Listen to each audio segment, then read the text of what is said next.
Yeah. It's got 32 and 1. Yeah, I mean, it's encouraging. It's encouraging. Yeah, I mean, as offensive players, we always want to go out and put good film out and get points. That's at the end of the day, that's the name of the game. Now it's finding a way to win, right? When Brett, I think it was in OTAs when you said, maybe it's not exactly what you said, but you said the world, it's only a matter of time before the world sees Justin Fields the way you know him. Yeah. Do you think Sunday was kind of a glimpse of what you were talking about? I mean, 100%, man. This game is it rewards people that love it. Is the way I see it, and he loves the game. He plays it the right way and has the right mindset every time he takes that field. And all the teammates, that stuff's contagious, right? So when your quarterback's doing that, it's like you got no choice. I'm gonna pop up after taking that hit.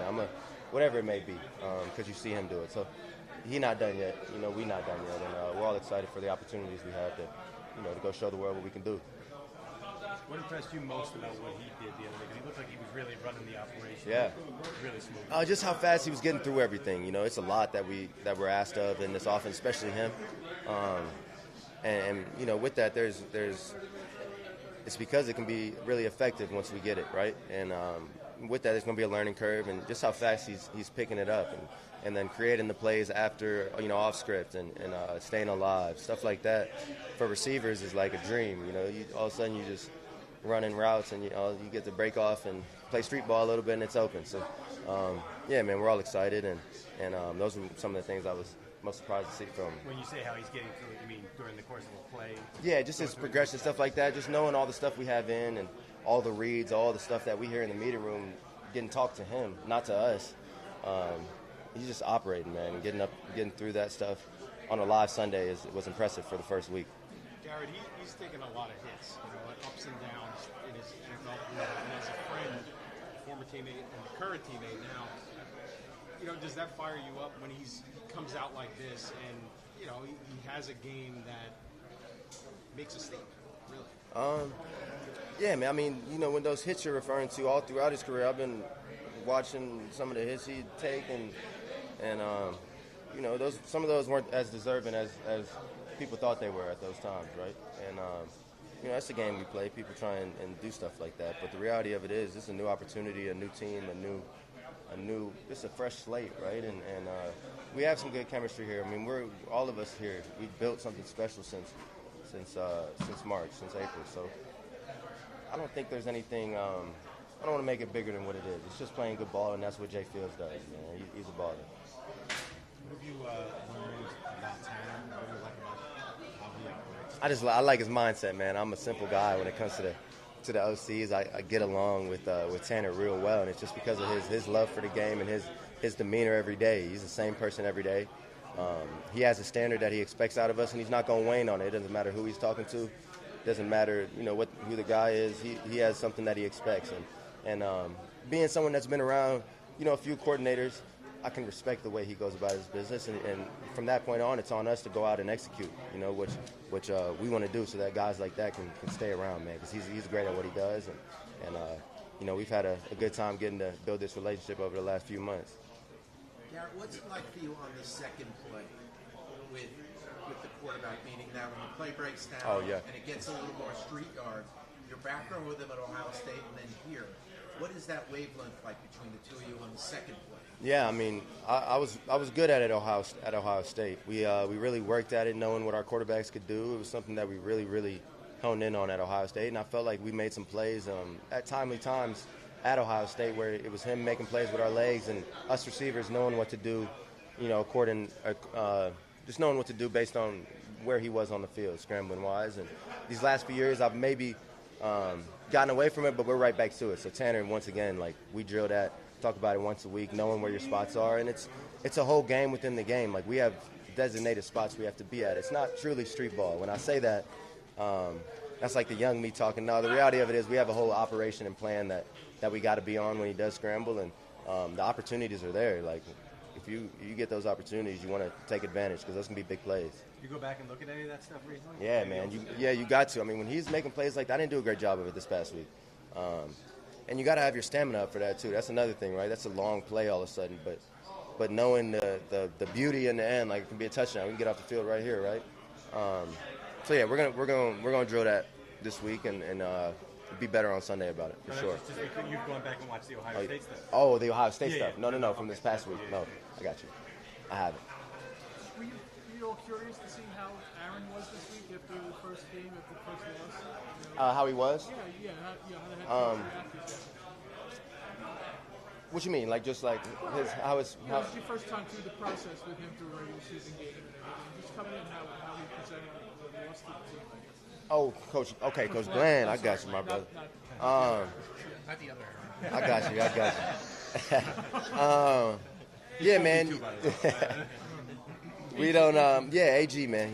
He obviously not happy with how we finished, right? And the way the outcome of the game. But in this game, you always gotta, even on the loss, you gotta find the beauty in it and improve on those things.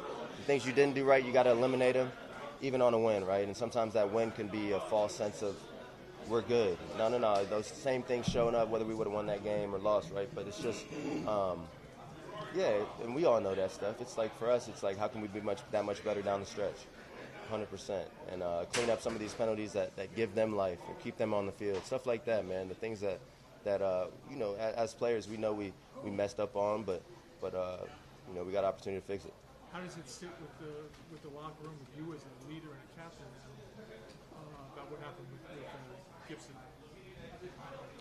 Yeah, I mean, obviously that's one of my guys, man, and we've been at this thing together for 3 years, and he's made a lot of great plays for us. But the expectation here is to do your job, right? And that's the reality of this sport we play, man. It's obviously tough for some of us to see that, but it's part of the game, man. The stakes are high. And with that, I don't want anyone to see this and take it the wrong way. But that's just what's being asked of us from our staff, and as competitors, as players, we're expected to be at that. So, I'm gonna do my job to make sure I'm ready to go each week, knowing what's at stake. Defensively, you guys look at the tape. How do you feel like you guys can improve and be able to seal a victory late? Us just being better in the pass game. As a whole, like, we did pretty good in the run game. The front seven did their thing, and us as a secondary, we just got to be better collectively. How much do you enjoy these battles with Josh